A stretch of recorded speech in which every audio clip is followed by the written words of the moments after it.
Welcome to today's Corporate Venturing Insider series. I am so happy to have Valery Yakubovich from the Mack Institute. Valery, welcome. Thank you. Thank you for inviting me. So today we are going to talk about this amazing report that you have published this year, very fresh and extremely well laid out for a CEO to think about what type of tool sets they have at their disposal for innovation, for go-to-market, for value capture. But maybe first, Valery, if you can share your journey into corporate venturing, why did you get interested by this topic? Well, I guess it makes sense to say a few words about what our institute is about. And as the full names says, we are Mack Institute for Innovation Management at Wharton. So we're interested in innovation. Our origins are in looking at how established companies innovate because they have a lot of challenges. They, in particular, when it's innovations driven by disruptive technologies. For many reasons we all know about, established companies, big corporations have hard time adjusting, um, innovating on top of these kind of technologies and so on. So for us, it's a very kind of corporate venturing is one way to deal with emerging technologies for large corporations. So that's one reason we started looking into this. But also, among my co-authors of the report, there is a Sergei Nitesin, our Wharton's senior vice dean for innovations, and he thinks about how Wharton should innovate. But at the same time, in his previous uh, kind of engagement, his previous appointment at INSEAD, he actually wrote another version of this report, maybe the first version, produced by a major business school in 2016. So when we started talking, we decided it's good time to revisit the topic and see what's going on in this area of corporate venturing, very broadly defined. And finally, the third reason for us to do this is that everything we do at Mack Institute is based on faculty research. And we have excellent insights from our faculty into how innovations took place in business in the US and globally over long periods of time. And if you go far back in the early uh, 20th century, the emergence of modern capitalism, Joseph Schumpeter at that time published a path-breaking book, which became known for its kind of phrase "creative destruction." Right. So the original view of innovation, how it takes place, basically startups come in with new technologies, wipe out existing businesses, and reconfigure the whole industry anew. Right? Then, about 30 years later, after the war, the same Schumpeter published another book, which was devoted to R&D in large corporations, in large companies. And he stated that actually large companies are drivers of innovation because they now can internalize all these new technologies using R&D. It kind of after the war, it took off pretty significantly. Um, and then our faculty came into this discussion recently. Of course, they aren't the first ones, but John Paul McDuffie, our Mack Institute director of the program on vehicle mobility innovation, started looking how now large automakers adjust to the emergence of electric cars and autonomous driving, and they observe neither startups nor large companies taking over the whole industry. Although some people expected that after Tesla, everyone will become Tesla, right? But actually, OEMs, original equipment manufacturers, large corporate automakers, they're doing their business. They're trying to figure out how to adjust, and they are adjusting with many challenges.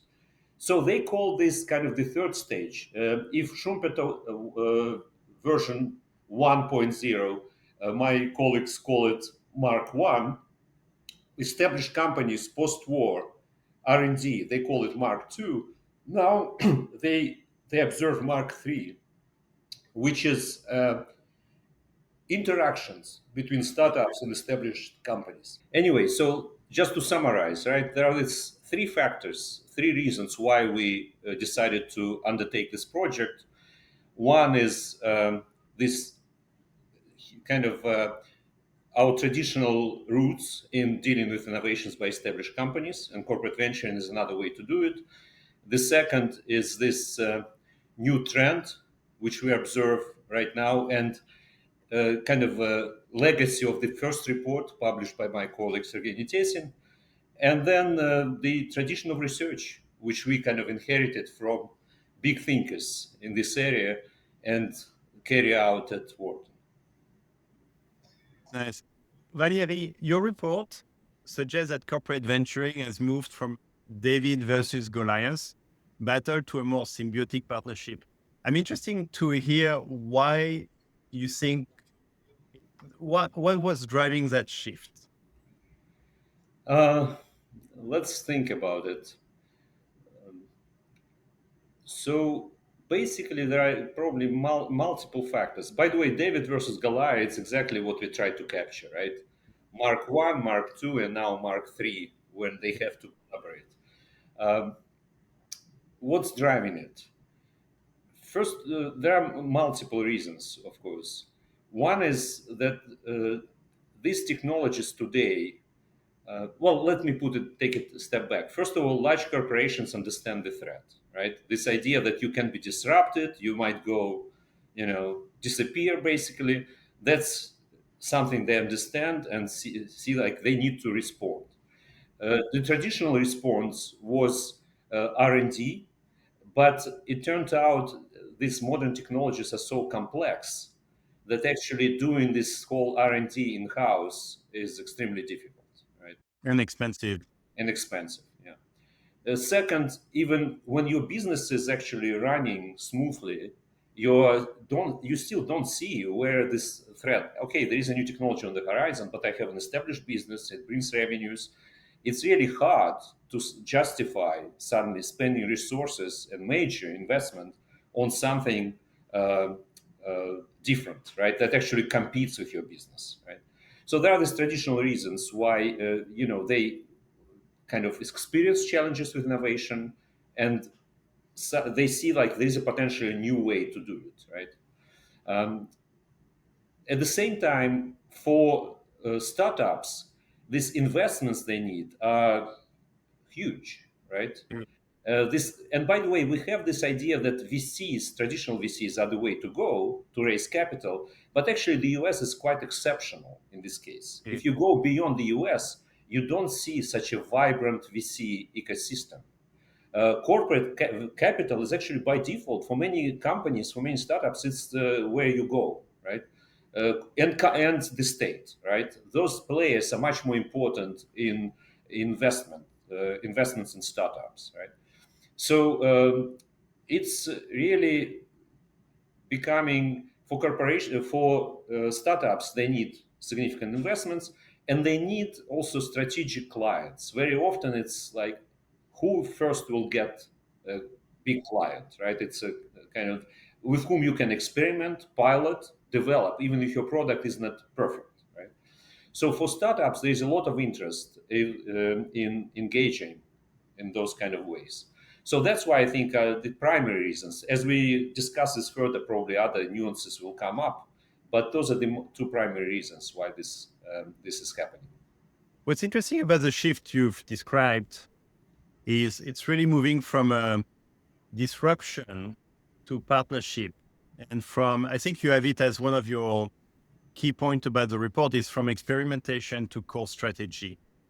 And so maybe you can share a little about what was your findings, especially the one you think was most important findings on this experiment. It's no longer about just experimentation. It's actually part of the core strategy for a company. Ah, you mean experimentation in terms of playing with engagements with startups? Yeah. Yeah, I think what's happening, like CVC. Let's start with CVC, right? This it has been around for a long time, and as I mentioned, outside the US, it's actually for corporations to invest in startups. it was kind of necessary for the startups ecosystem even to exist in many ways. Um, so that method actually showed that companies do it for two main reasons: financial gains and learning about new technologies, bringing them in. Right? So, and by default, somehow, what when we looked at companies how they do CVC these days, the majority says that they need a strategic reason to do this, and this is what goes into strategy. It's not just doing it for the sake of just financial gains is considered to be not the right path for established businesses. Also, it's interesting, a couple of companies whom I would not mention explicitly, but they told me that actually their VC arms, the leaders of the VC arms, told me that actually they want to differentiate themselves by kind of showing, look, we are doing it just primarily for financial reasons. Right? But for the majority, it's a strategic choice. With so how my vision for my business, my strategy. Uh, uh, Incorporates this kind of investment in new technologies. Right? So that's kind of the default, I would say, for most companies. CVC should be strategic, right? So that when they look at other areas of their activities, what used to be just supply chain management, right? Basically, you need suppliers. They realized over time that they can consider suppliers as they can learn from suppliers, learn about new technologies, and actually incorporate some of their suppliers into their vertical, right? So they started thinking about startups as potential suppliers of key components, inputs, materials, with possible integration and acquisition. So suddenly, this what we call in the report venture clienting became a strategic priority for the core business. Right? You look at you start with startup as a supplier of a critical service. You become a strategic partner for the startup. With the view you're learning more, you're learning about the technology, about the product, and potentially it can be integrated into your offering. So that's another piece how strategy, supply channel strategy became actually also corporate venturing strategy. And then finally, on uh, one interesting entry point which we discovered in the report, you start actually by providing business services, right? And so in this case, the startup is your actually client. But you learn this way, and it's very common for banks, for example. They offer special services to startups, special accounts, discounted loans, and some other services. They look what's happening, how this startup operates, what the business is about. They learn a lot about the business, even to offer a loan. Um, and then eventually they decide, for example, in the digital space in particular, right? The startup offers some kind of data service. The data service seems very useful to the company, and then they realize they can offer that to their clients. Like we have a case of one major bank that actually discovered some partners, uh, startup partners that way, right? So it's another strategy. You have it's also strategic in the sense that you have your broader strategy, right? Market strategy, and then it feeds into your corporate venturing strategy, right? So it's like some companies discovered that, but we hope our report makes a kind of a systematic, takes a systematic perspective on this. What I like about your report is in this podcast, we talk a lot about strategic value and objectives, but I think you laid out quite nicely according to six core corporate objectives. Uh, do you mind? Maybe I ask you one by one. If we start with risk management, what is why is risk management the first one in the list? Well, even before we start with this, I'd like to say that one kind of objective we did not mention at all is financial gains. It's kind of interesting because it's kind of such a deep default option. I mean, there are two things, right? One I mentioned already before, that in a conventional CVC setting, financial gain shouldn't be a strategic goal, right? And that's why, for example, CVCs usually avoid seed investments or angel investments, right? They want some kind of product market fit before they put any money into a startup. But as I said before, there are some outliers. Some companies decide we really want to put VC financial gains as a strategic goal.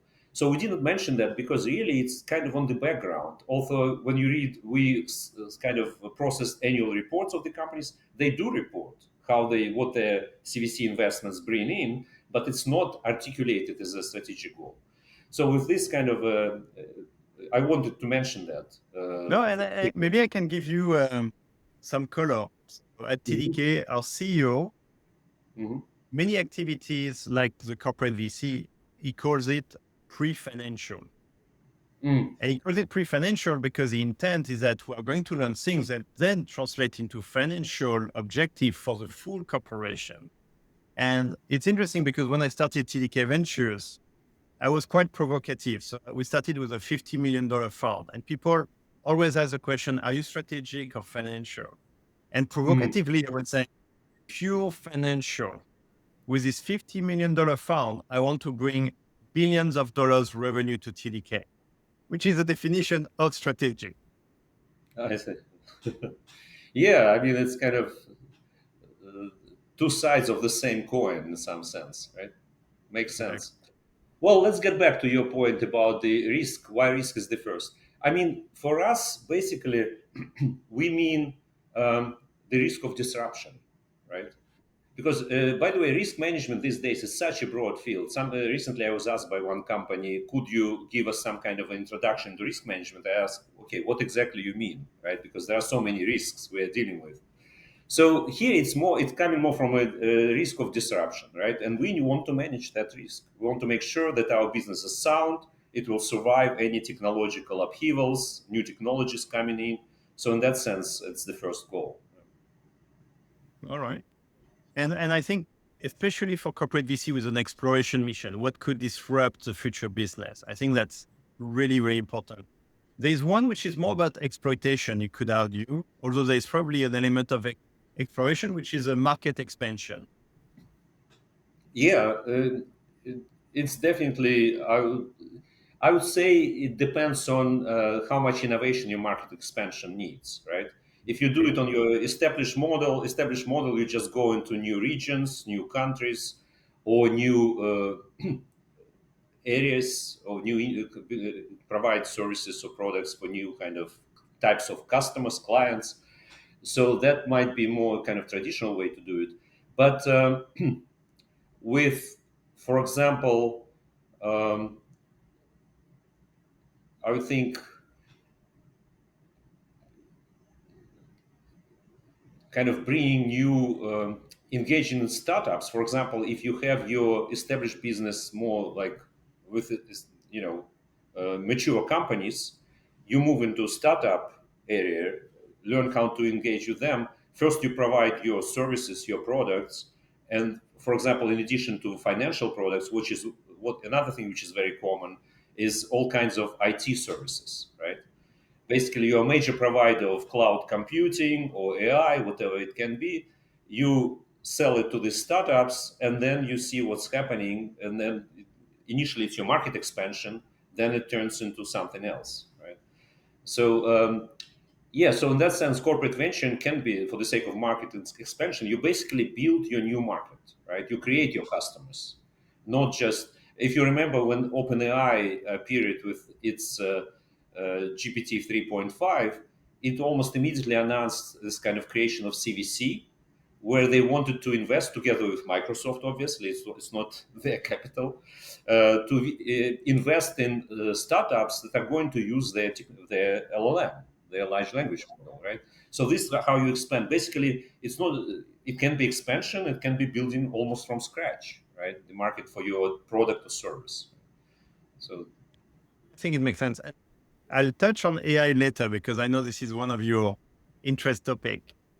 But going back to this, exactly.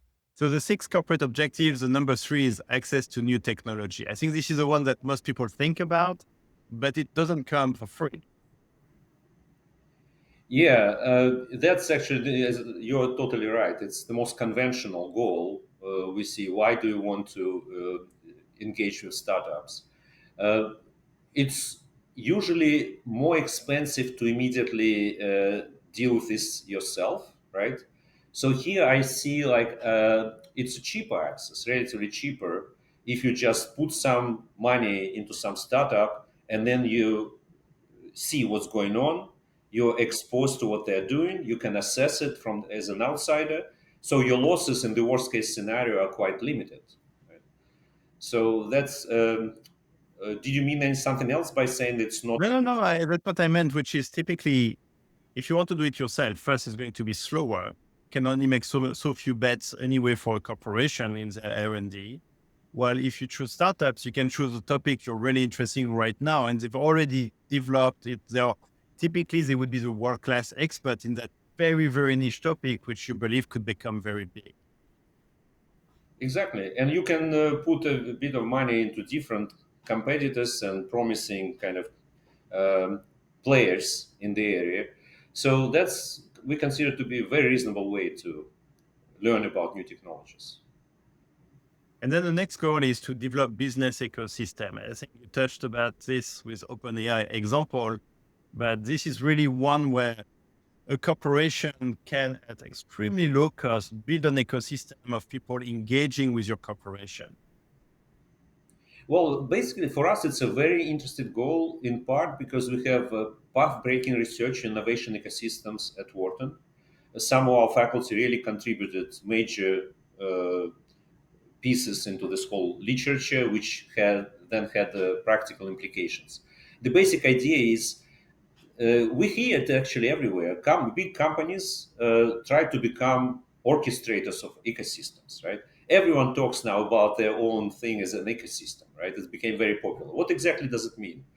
It means you have some focal value proposition, whatever your value you offer through your products and services, and then you're trying to identify startups, not necessarily startups, but in this case we are talking about startups, who can actually, by creating their value, they enhance yours, right? So obviously Amazon is the best example. They create the platform, they need the startups there who sell their things, and by doing that, they enhance the value of the platform. Right? So platform is a common way to build an ecosystem, but not is not the only way. And so what's important here that really when companies are pursuing this strategy or this objective, they really need to think about the welfare of the startups they engage in with. Right? It's not like you are stripping whatever you can from them, right, and kind of throw them out. It's really about making sure they do create value and they capture value, right? You are not capturing everything you can, right? And so that's important for Apple when they offer their Apple Store to startups. It's important to understand for Amazon, and I think they did with trial and error. Kind of, they understood what it means. So basically, that's how the ecosystem works, and we learned it from our faculty research. It's another example why we kind of nice connection between what we do research-wise at Wharton, what Mack Institute funds as research, and then finding these practical applications and real mainstream practice already is very satisfying. Actually, talk about Apple, and I remember Apple, when they launched the App Store, they had also made a partnership with one of the good VC, and it was $100 million fund, if I remember right, called iFund, which was for software developers to be able to get money in equity investment to develop applications for the iPhone that would go into the App Store. So that was also a way of developing an ecosystem of developers to work and develop applications. And they were competing with Android at the time. So it was not like they were an obvious winner. Yeah, definitely. Right. There is a competition and collaboration. Uh, Uh, Now, I want to talk about the next goal, which is maybe a hot topic now. It's about the social and environmental impact. Many funds start with an impact statement. What about this goal today for a CEO starting? They care about the social impact or environmental impact. How should they think about corporate venturing? Well, basically, the idea is to start, to explore these issues on the outside as well, right? It's kind of less disruptive for the main business. You can say, for example, I want to um, uh, diversify my workforce, let's say, right? Um, it's very hard to do fast within the existing business, right? You are not necessarily replacing your workers. You are not kind of, it does make a lot of sense. You can help, for example, if you care about some minority groups, you can help them develop their skills, their competences, kind of create opportunities for productive employment by supporting their startups. We have a number of examples in our of the companies in our sample that actually go to Africa, open incubators, accelerators, so some kind of workspaces for businesses that have nothing to do with their own business. But they feel because they're so present in that country, they, for example, one company um invested, kind of opened opportunities for local furniture businesses. Although furniture has nothing to do with their own core business, in order to improve, strengthen the overall economy of the country, right? So you can engage with new kind of the same is happening in the U.S. For example, when in Atlanta a major business opened uh, kind of new incubator for the businesses created by minority groups, right? So that's the same idea. It's faster. The impact might be much faster. You diversify your supply chain in terms of the representation of different groups. You diversify your customer base, which is important for you to be successful in a market which is diverse to start with, right? So it's pretty much easier to gain traction if you do it with startups rather than just internally. Yeah. I think it's not the most obvious way to do it, but this is actually a very low disruption to the company and yet potentially very high impact or very high impact for the money you invest, Exactly. potentially with returns. Yeah, yeah. In many different ways, actually. Yeah. Now, the last of the six goals is about this is more internal in a way, but this is also difficult to, and maybe you can touch on that to judge or to assess, is to develop this entrepreneurial culture and capabilities inside the corporation. Yes, and we started with this, right? Established companies always struggled with innovation for a few reasons. One of them is the quality of human capital, right? As you work in an established business, you attract people who are more comfortable in established business. They like certainty. They want to minimize the risk to their welfare, to their earning potential, and so on. So there's some self-selection, and then if you want to innovate, it's hard, right? Because how do you bring this entrepreneurial spirit into this? Again, it's easier to do on the outside, right? Or one related concept which is popular right now is open innovation. You expose your internal workforce to entrepreneurial activities, engage them with entrepreneurs. They see how it works, they learn. Some of them might discover that they have their own entrepreneurial kind of taste for entrepreneurship, right?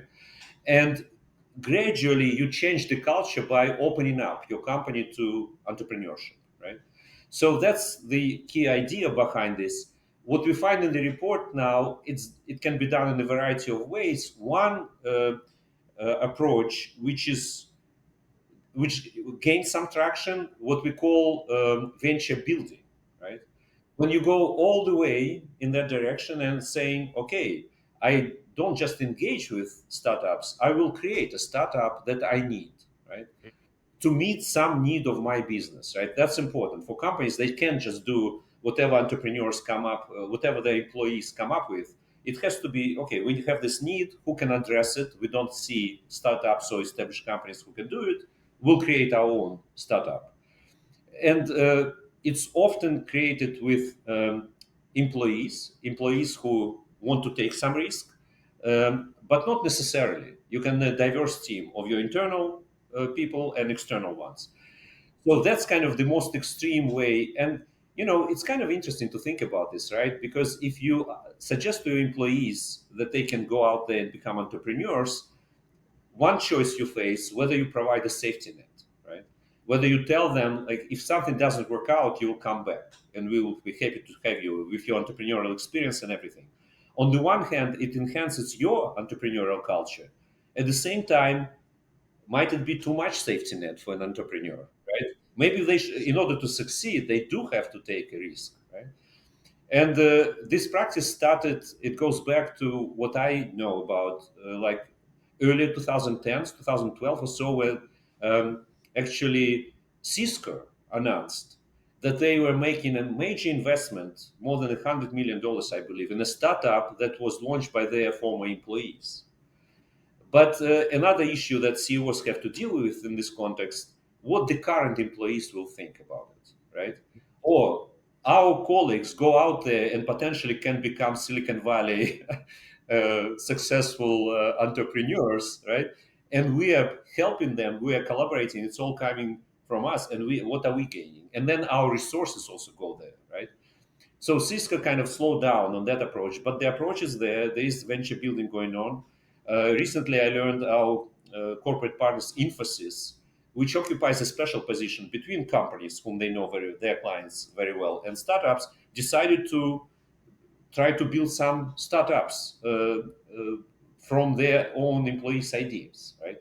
For us, it's interesting to see how it goes, and in that sense, our report is also quite timely. We have a incubator at TDK, and one of the things that I've said, which of course I don't mean it not to be successful, but even if the incubated companies don't end up being successful, we at least get huge value from people being exposed to the entrepreneurial, the venture mindset, come back and start thinking from a first principle, from what do the customer really want? Let's validate that very quickly. Let's not develop a product for 5 years without checking. So there's a few things which I think is valuable, even if not a single incubated company succeed. And of course, I'm hoping they all succeed, but at the same time, I think the value that you mentioned on this goal number 6 is really valuable for a big corporation. I totally agree. I think it's another kind of manifestation of this idea that failure is helpful. The trick is, of course, when you start, you don't think, I'm going to fail, right? The idea is this kind of how to handle this, that we are taking it seriously, we want to succeed. And I guess one indicator of this, if you fail, then you learn from this. And did we get back employees who really now brought what we Yeah, expected them yeah, to bring yeah. back, right? If that doesn't happen, then you need to ask yourself, is it justified, right? But it's important to learn and then see what we are really getting back. Yeah. Valery, what I liked about your report also is that it showed what you call the 8 key corporate venturing practices. And what's nice is that you have 4 which are actually quite inexpensive. They are light structured. Any CEO could decide to support these very light activities. And then there are 4 which are more heavy, which we will go afterwards.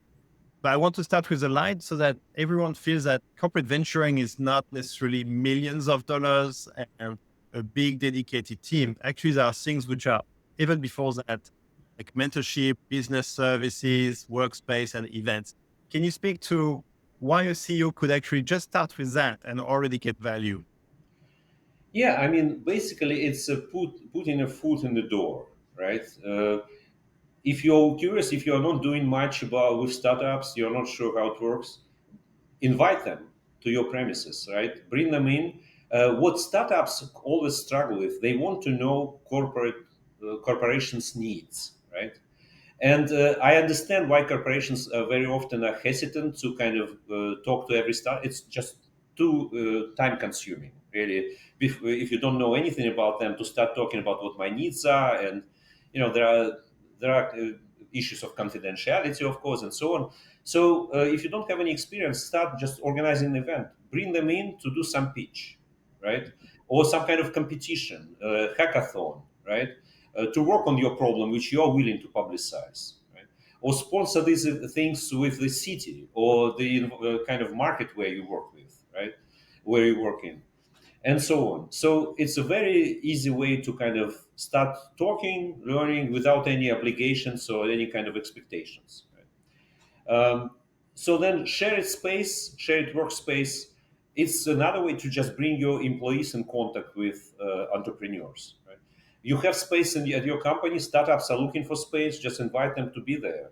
Right? And as we know, a lot of things happen at the water cooler, right? Where you just interact, you get together just during the break, lunch, getting coffee, you start talking, and people learn from each other. Business services, I already mentioned, it's already you're meeting some of your needs. Basically, you have your clients, you have your customers, but you're paying attention to them not just as customers, but potential, companies you want to invest in. So you're learning from interacting with them, selling your products or services, and then you see there is some potential there. You can engage in other ways. So again, here there is the costs are zero because you're already making money from these customers. And then mentorship is a way to kind of share your expertise with the local community, entrepreneurial community, underrepresented groups among entrepreneurs like women, minorities. Companies see it as kind of corporate social responsibility, which is fine as well. Again, you meet multiple goals taking the same step. You contribute to your community, cultivate your uh, clients, customers, and potentially learn something for engagement into kind of corporate venturing. Yeah, so all these practices, they meet some other goals. That's why they're kind of really easy, um, inexpensive, and a good entry point. Now let's go with the ones which are more structured, clearly more heavy, and the ones that is a stronger commitment. And probably the CEO would want board support for that. Um, and you talked already about all four, but can you go one by one and maybe the purpose of each and how they differentiate with each other? Yeah, so in how our report is built, we start with CVC, which is kind of a default option, right? And there, as we discussed, there are exposure to new technologies and financial gains are the main goals usually. What we see, as also I already mentioned, that unlike VCs, CVCs want to see some product market fit before they invest. It's not always the case, but I think it's a vast majority. And the time horizon is shorter, right? They want to see something not within 10 years, but maybe 3 to 5. Right? Um, Accelerators and incubators are very common method. We see a lot of varieties in how this practice is used.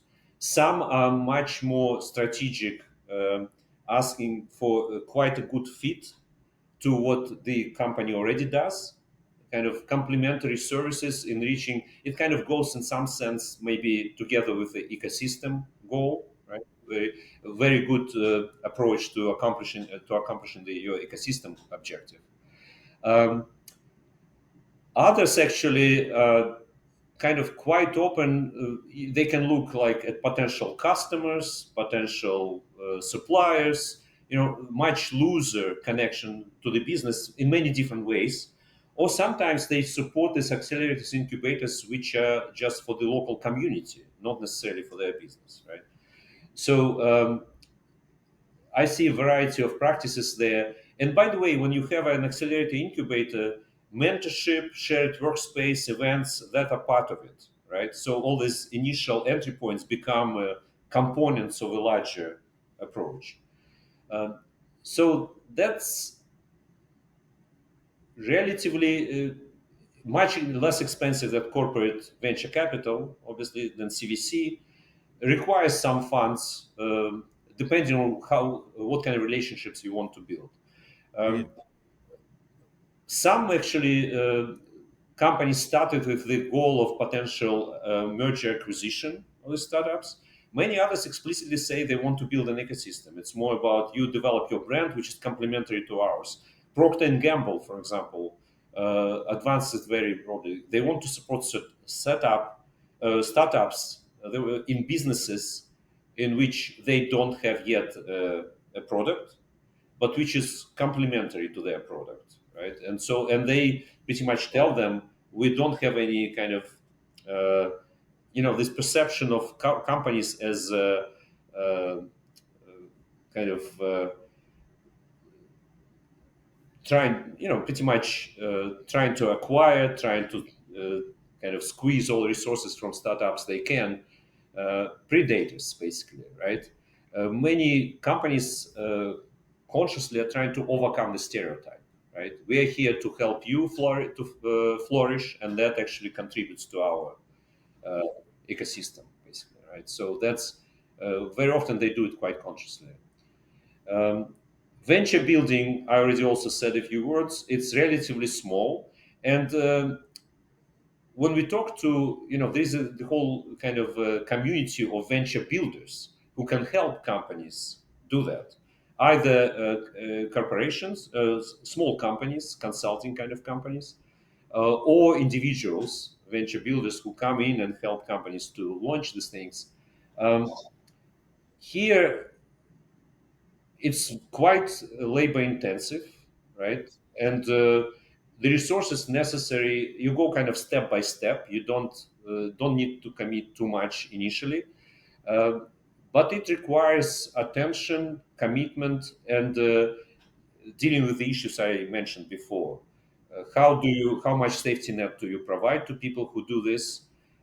How your internal constituency interacts with these entrepreneurs, right? And how what motivates them to contribute to success of these external ventures.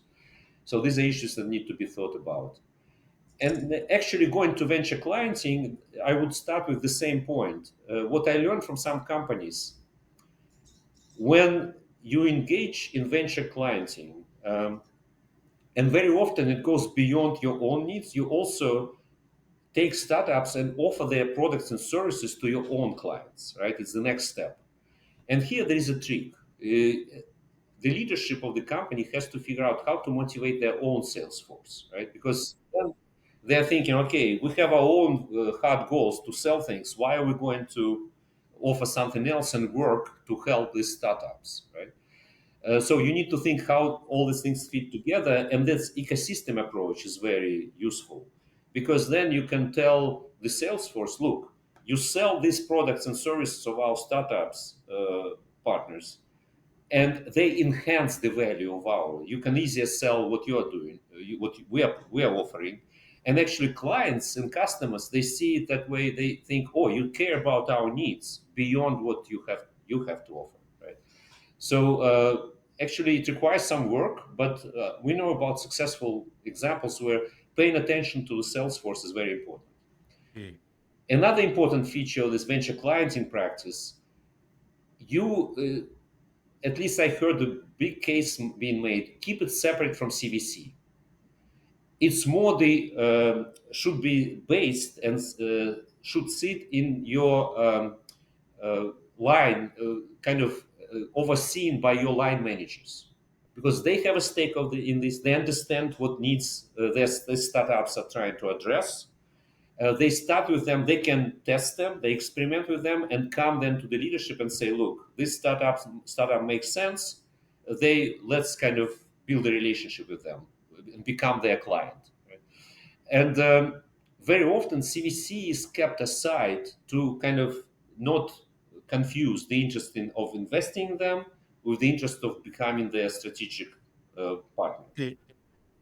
As we know from a Microsoft OpenAI relationship, eventually it kind of became everything. It's so multi-layered. We see so many different things. It's kind of an interesting phenomenon on its own for It's like corporate. complex account management. You have so many stakeholders, different goals, some overlapping, some contradictory. Yes.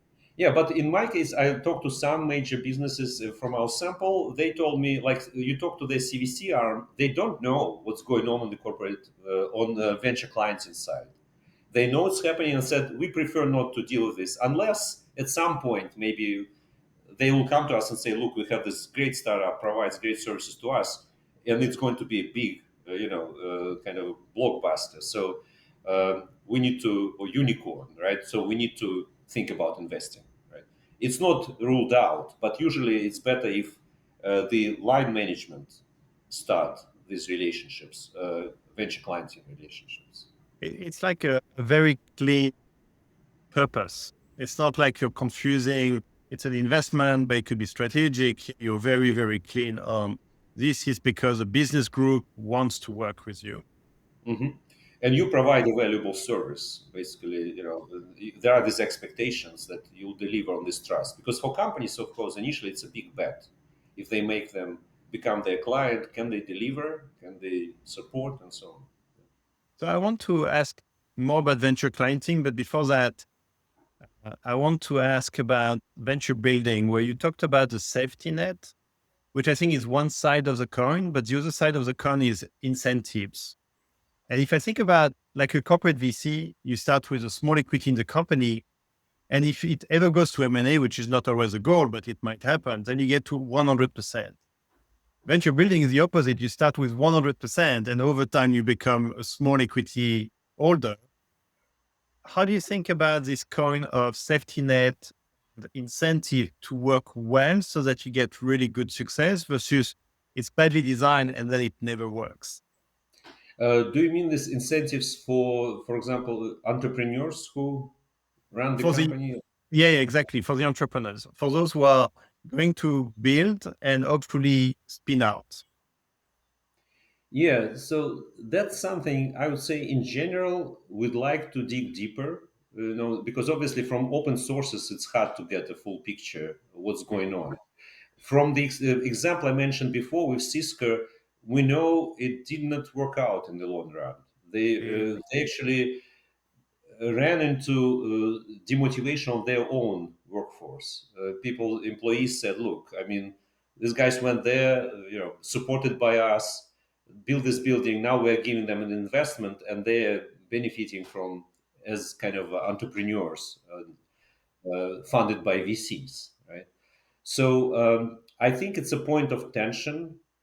I would say I don't have a good recipe right now to say how it should be structured. I think it's an interesting area to research. We need to learn more about this.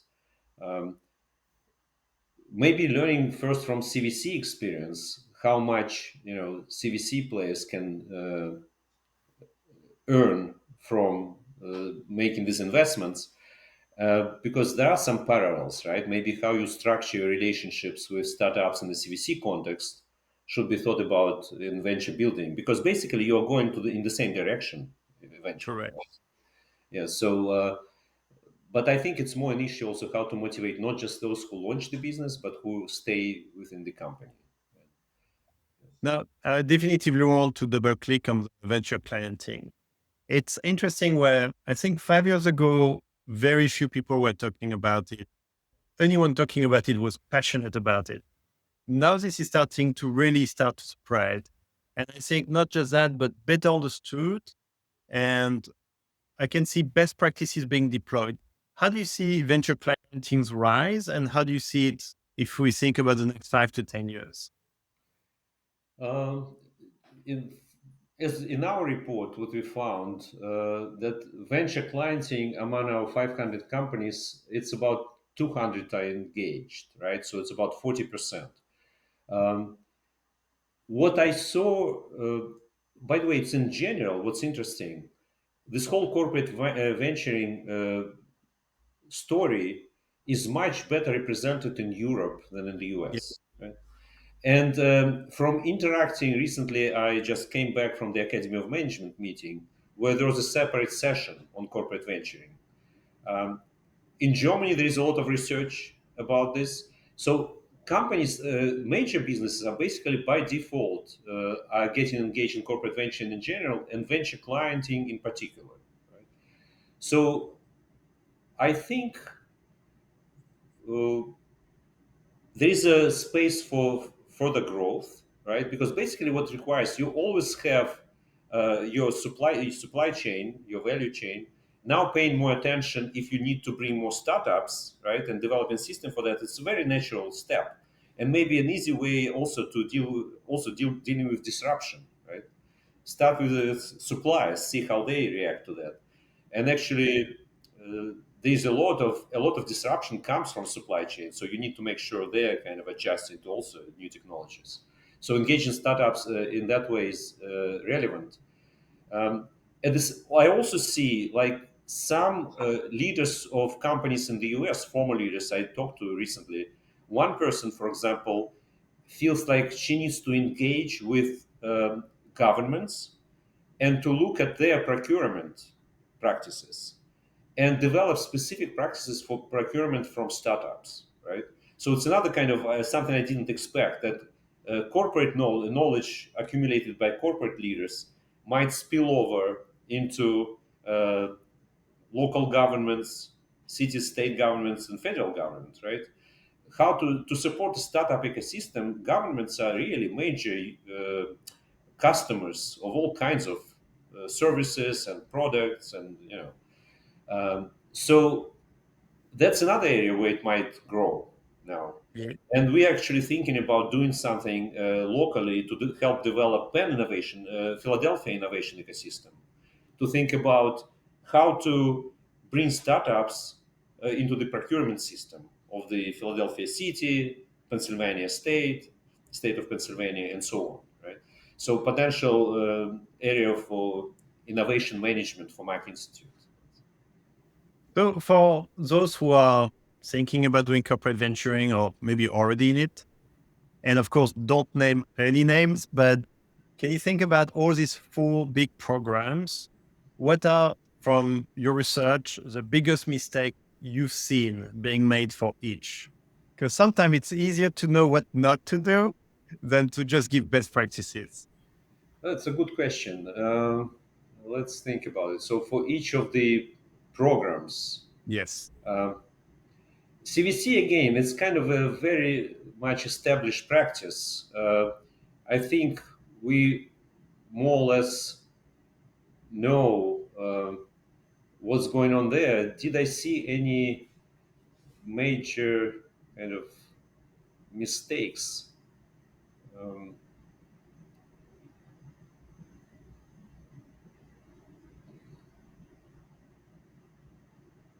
yeah, on CVC, I would say maybe based on my interactions, something I mentioned before, this tension between financial gains and strategic purpose. Um, I feel like probably this mantra of strategic purpose became too dominant, right? Yeah. It's, and I sense that, for example, for it can become too rigid, right? Where startups like feel, oh, it's too much pressure on, you know, when you deal with innovation, you need to maintain some flexibility, and maybe keeping in mind financial goals. If your strategic goal doesn't materialize, right, we're all taking risk. Then keep in mind the financial goal makes sense in order to kind of minimize your risks, if you wish, right? So I think this probably there is too much emphasis on strategy and de-emphasizing financial gains, which sometimes for startups is not the best signal. On accelerators and incubators, um, I guess from what we learned, yeah, I kind of thinking about accelerators, incubators. The practices, I guess here I would say what, because we use primarily public sources, right? They report more on the positive side, and I think this where the main variance is, how close this incubation acceleration activities are to your core business, right? Okay. But I don't see it as a mistake. I would say yeah, probably I would not. You know, I mean, you hinted on the safety net sometimes being too strong or not, it's but more for venture building. It's more for venture yeah. building because basically on accelerators, incubators, companies don't commit themselves to, like necessarily success of these businesses, and they don't, So in that case, I just see a lot of variety in practices. Um, some research we have at Wharton around accelerators, incubators, um, they, for example, show the impact of accelerators, incubators on the quality of leadership at these startups. So it's done. I think that's kind of a positive result. And maybe let me put this way: I see overall emphasis on the success of these businesses, but maybe what the companies should pay more attention to, based on the best practices and what research done at Wharton, uh, the success of individual entrepreneurs, right? Even if their businesses fail, right? Uh, they learn a lot. We see the impact of acceleration incubation experience for the leadership of these startups. They become better entrepreneurs, better leaders, better managers, right? So probably companies should see that as well as a value added, even if particular businesses fail, right? So to Yes. kind of expand the, so I think that's a kind of good practice, not so much a kind of a mistake, but a bigger picture, what acceleration incubation actually delivers. Which is back to your point about failure is valuable. Yeah, yeah. And by the way, it brings in another point. We noticed there's a new practice, like, for example, by big high tech players like Amazon. Sometimes they don't acquire a company, but they take the talent, right? Bring them in, right? So I'm following some of these examples. Very often, it's driven by some legal subtleties, IP rights, and so on, probably. But I think in general, considering this acceleration incubation as a potential, talent pool, right, where you can bring new people. And by the way, to address also another objective, which is about changing your capabilities internally, right? You bring people already who have experience with you, are exposed to your culture, feel good about coming in. So not just entrepreneurs who might step in and then say, "Oh, it's too bureaucratic and too inert organization. I can't do anything here," right? So that might be another way to look at this acceleration incubation. On venture building, I would say it's uh, still a practice which is the most controversial, right? Should corporations spend their resources on building startups? Um, and there was a bit of a hype at some point. I think now it's a bit settled, and we know what the difficulties are. Um, I think the main mistake here is really: do you have the right talent to do it, right? Because if you start from, unlike in the case of core CVC, where you already observe in most cases some product market fit, here you're really starting from scratch. So it's a Yeah. totally contrary to the CVC practice, right? Ideology behind CVC. And so you have to really. Right, it starts from scratch, and sometimes it starts from existing IP or technology, which is not necessarily what drives a product market fit. Yeah, that might be that as well. So you don't have any evidence yet, right, of the product market in most cases of product Yeah. market fit. So you bring this technology. Maybe it's still worthwhile to kind of develop it outside, but you can also license it, right? You don't necessarily need to launch your own startup. So there are other ways to deal with your own IP if you feel it's better to develop on the outside. Right? You can also engage in open innovation. So venture building is kind of serious step, requires some commitment if you really want to do it, and you need to assess: do you have the right talent to engage in that? So that's why initially I think there was more. Now it's kind of stabilized because people realize it's much more difficult to do than initially thought. So you need to assess the quality of your talent. And with venture clienting, I think what I mentioned before, I think the best practice is to really keep it with your core business, right? Line managers should be involved. Keep it at least initially separate from CVC, this activity. That makes sense. Now, my last question for you is, if we were to revisit this conversation, let's say in 5 years from now, what do you think will have changed most about how corporations engage with startups? And what do you think will still remain true? Um, by the way, we would like to continue this kind of from time to time to review reports and also engage with companies. Corporate venturing for us is an interesting practice to explore more in depth, right, with specific companies. What I think the relationships will become very multi-layered because Okay. a lot of these developments are happening now in the context of digital transformation. This creates actually a lot of tools for engagement, right? In many ways, it became much easier to engage, and so we see already this emerging. For now, it's high tech shows us this example again. Now, actually, OpenAI acts as an established business, but in some sense, it's still a startup, as we know, right? And Microsoft and OpenAI is an interesting case of what's coming, right? Then I think what for me is a very intriguing perspective is the role of AI, right? If it's true, these AI agents are coming, and in fact, I know there are experiments already with pretty much AI single person companies that are kind of consist of only AI agents. Can you launch a startup like that? And what it means for this, in some sense, venture building might become easier, right? If you create a a new venture with AI agents and send them out there to do business and see what happens. Right? But it's of course maybe a bit longer term horizon. I think that venture clienting still, I think, still has a potential. CVC will be with us, developing its kind of established practice. Venture building is the most tricky, right? And I think I see some kind of a plateau probably in the amount of these activities.